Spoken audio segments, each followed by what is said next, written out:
For over a year, NYXI has had my recommendation for aftermarket Joy-Cons, as these are a step up from the stockers in virtually every aspect. However, fans of the HORI Split Pad came out of the woodworks in droves. You owe it to yourself to check out the HORI Split Pad because it might slap sideways the NYXIs. No. I've been using the HORI Split Pad as my daily on my Switch OLED for over a week, and then I spent another week going back and forth between my tried and true NYXIs and the Split Pad. Collected my thoughts in a traditional GamerHeaven fashion. We're going to compare both of these Joy-Con controllers side by side on a multitude of categories. The video might be a little lengthy, but fear not. It is broken into chapters for easy navigation, which is reflected on the timeline of the video. Let's stack these Joy-Cons head to head and find out which is the best option for aftermarket Joy-Cons.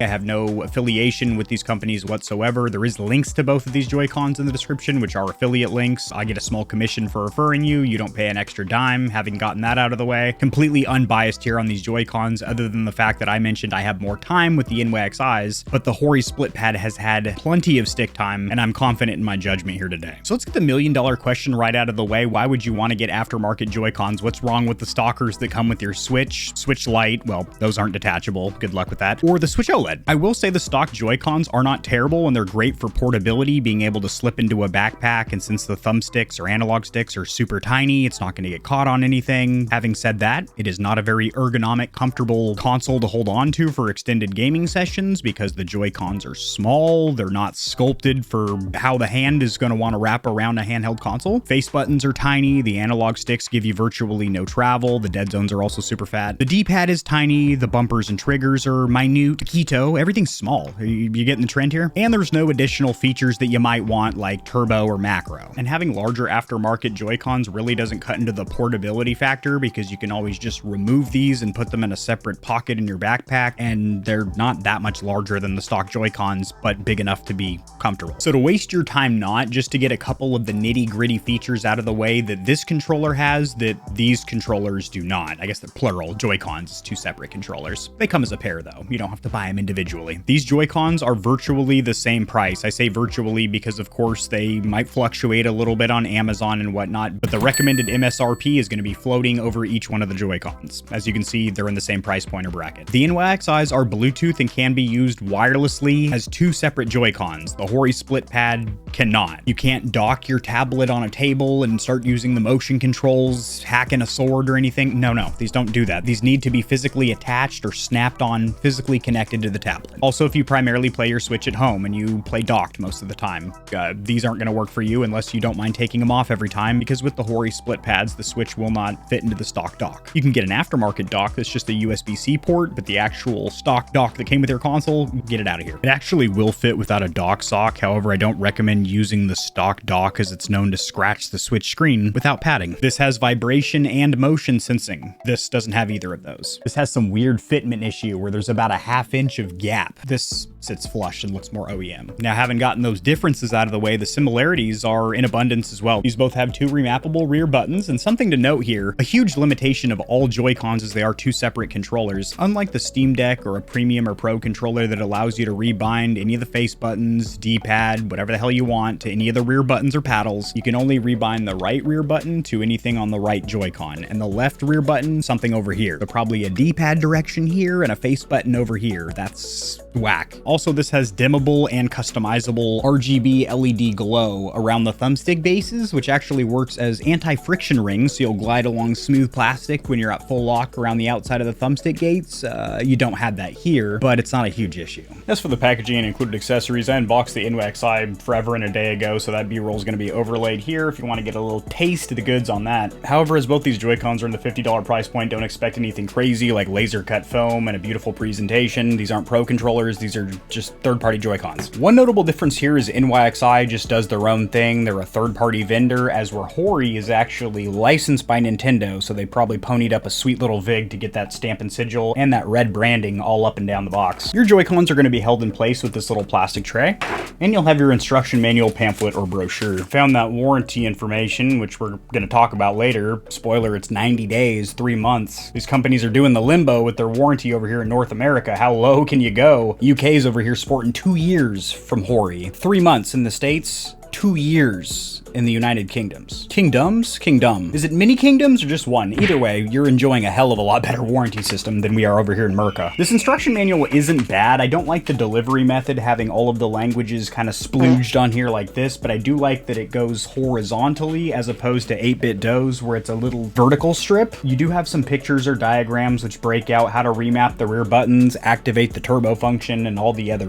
things that you can do. Now, as for cosmetics or appearance, I'm going to be overlaying some sick, dank, cinematic B-roll or glamour shots, if you will, but I have to say that the HORI Split Pad does take the cake here, as they do have some limited edition colorways, including this Pikachu and Charizard theme, which I think looks muy caliente. They also have a Sonic the Hedgehog version, which look really cool. I was confused because Sega still owned the rights to that, but Nintendo and HORI also have a Sega-themed controller, so it looks really cool. The NYXI Joy-Cons don't look bad, but they only come in this milky white, black, and then a clear or translucent shell. Personally, I do like the white. I think it contrasts or pops really well with the black face buttons and D-pad. And these Mario thumbstick caps are a nice little topper, but there really is no comparison cosmetically. This looks so much better. These screens are filthy. Now, HORI and NYXI have provided us with some numbers that they think explains the ergonomics and comfort of these Joy-Cons. It doesn't, and that's why I'm here. Both of these are a substantial step up from the stock Joy-Cons, which are no treat to ergonomics, but definitely good for portability. The NYXIs still to this day, I think, are sculpted perfectly for most,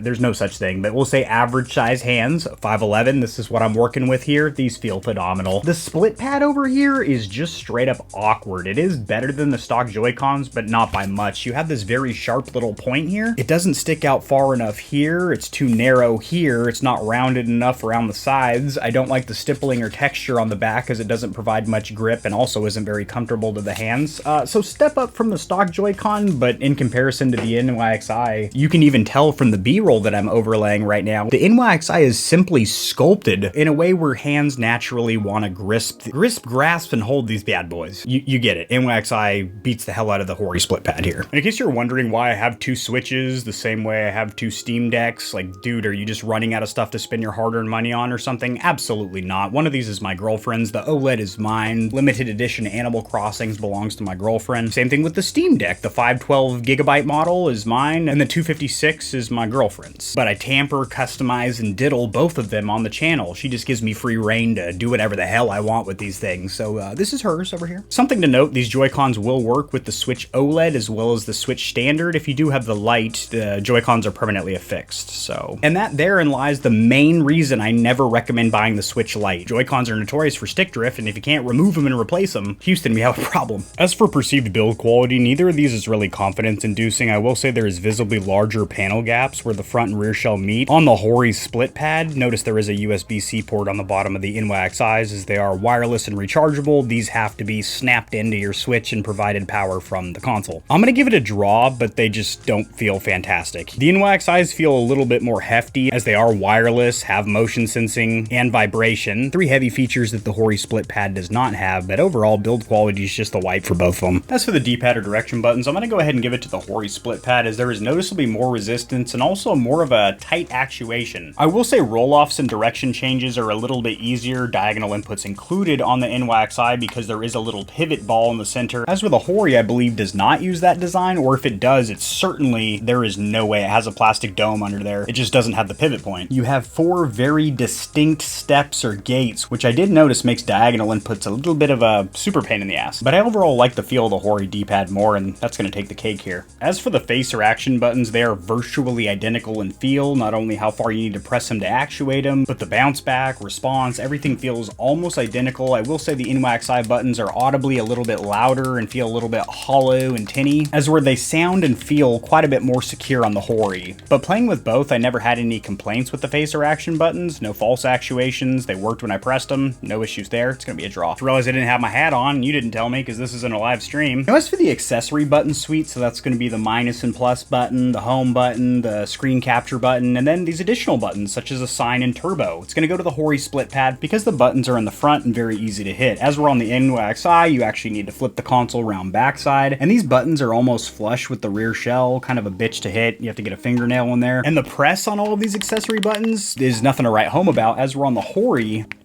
They're much, much quieter, and also the buttons are rubberized, not plastic, which I actually do prefer. It's very grippy and just feels good on the fingertips. I'm gonna give the accessory button suite to the HORI Split Pad. As for the thumbsticks, analog sticks, or joysticks, I'm gonna remove these caps or covers and keep things fair. Starting with the thumbstick cap, so what you're making contact with on your thumbs, it feels much better on the HORI Split Pad as they are rubber or silicone, and on the NYXI, it's plastic around the outside, and the center is some kind of rubber, but not much grip there. One of the things I do like, not only cosmetically, but also performance-wise, you do have anti-friction rings around the outside of the thumbstick gates, and these can be controlled, dimmed, turned off, changed the color of, because they have an RGB glow around the outside, which is kind of nice. Despite the fact that the HORI doesn't have anti-friction rings, it doesn't feel any different than the NYXI. It glides along smooth plastic, and there's no issue there. Clicking down the thumbsticks is so much better on the HORI. It's quieter, feels more secure, it's very hollow, tinny, and rattly on the NYXI. Travel is virtually identical, so no concerns there, but I will say that the resistance of the thumbsticks, you have to use physically more strength to move these thumbsticks on the HORI, and I do prefer that. Now, both these Joy-Cons have the identical dead zones, which is not good. Switch inherently has large dead zones, just programmed on into the games. This applies to the Switch Pro controller, this applies to the Joy-Cons. The Switch platform, period, has intrinsically larger dead zones than Xbox, PlayStation, or playing with a controller on PC. Not a huge deal, because generally the games that really matter having taut dead zones where as soon as you start moving that thumbstick, you're walking or aiming on screen, is going to be third-person action adventures or first-person shooters, FPSs. That's not what you're buying a Switch for. You're probably playing Mario Kart, Mario Party, and Pokemon and Zelda and stuff. The exclusives, I mean.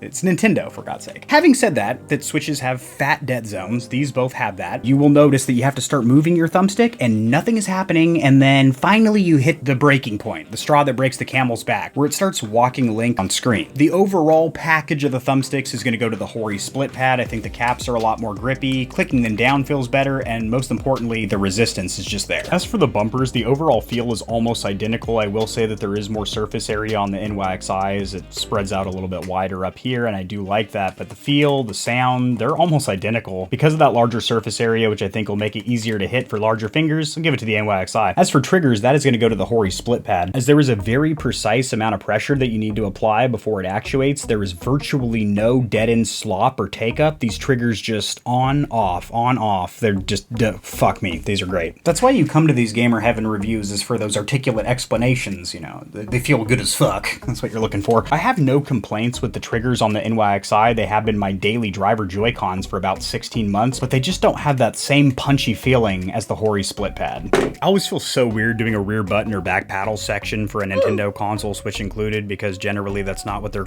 core demographics giving a damn about. And I feel like the traditional Switch user sees back buttons as a nuisance, something that you accidentally hit and get pissed off about. It is man! As opposed to every other platform where rear buttons are godsend, and you kind of get used to using them and never touch the face or action buttons ever again. As for the Joy-Cons, you do have that limitation that all Joy-Cons have, since they are two separate pieces. You can only bind what's on the right Joy-Con to the right rear button, and what's on the left Joy-Con to the left rear button. However, having said that, I do prefer the feeling of the NYXIs. They are just a little bit larger, and they're more of a rectangular shape as opposed to this whatever shape that is over there. And because the NYXI is a larger, more sculpted, ergonomic Joy-Con, it actually just rests your middle finger right there on the rear buttons, but they do require enough force to where you're not going to accidentally actuate them. You've got to be quite purposeful in your presses. Really, rear buttons on a Joy-Con isn't even a major selling factor, as opposed to virtually every other platform I review for: Xbox, PlayStation, mobile, PC. But yeah, these have rear buttons, and they work better, they feel better on the NYXI. For those Switch shooter players out there, I'll display a 360 no scope for you with the Switch OLED. I spun twice counterclockwise, so I had to spin twice the other way to balance myself back out. I'm dizzy regardless. As for warranty coverage, the title of this section should be gross and grosser. Over here at HORI, we have 90 days of coverage, so 3 months, and there's also a red asterisk over here, which is going to let you know a bunch of exceptions where they're just simply not going to validate that warranty. The obvious ones are there, meaning you haven't disassembled, you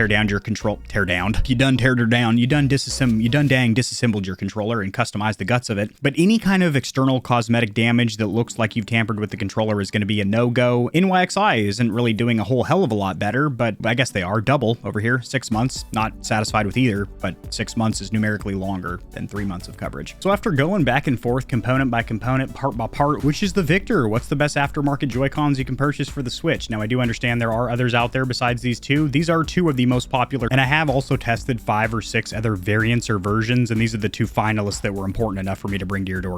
Me personally, it is not comparable. I still prefer the NYXIs that I've been rocking for over a year because they are more comfortable, they're more sculpted, they feel better, and they have a bunch of features that the Split Pad does not, yet they're the same price. For example, they're Bluetooth and can be used like individual Joy-Cons, and it can still be docked in my dock, for God's sake. And it's got vibration and motion sensing, things that are used in a lot of Switch games. Both these Joy-Cons are linked in the description below, and drop in the comment section your opinion on both of these Joy-Cons and what you're using to play on Switch, and I'll see you Stallions and Stallionettes tomorrow. Peace. If you enjoyed the video, liking it helps it to get seen by more gamers. This information will reach and assist them as well, which in turn helps me grow this little channel, which I do greatly appreciate. Subscribe for more content like this. I cover news in the gaming community and industry, tutorials helping you get set up streaming and YouTubing, as well as honest gaming product reviews, keyboards, mice, headsets, controllers, mics, chairs, etc. There are some hefty exclusive discount codes found only in the description of my videos and only for the audience here at GamerHeaven. I have links to all my other platforms and socials in the description below. To get in touch with myself and the Stallions and Stallionettes of GamerHeaven, join the community Discord, and check me out at twitch.tv where I go live every other leap year on a blue moon if it falls into an odd calendar number, and my pH balance is on point. Just kidding, starting June I'm going to be live streaming a lot. Thanks for watching. This has been AK40 Kevin hosting GamerHeaven, and I'll see you tomorrow because I upload daily, all the time, 60% of the time, sometimes, most of the time. Peace.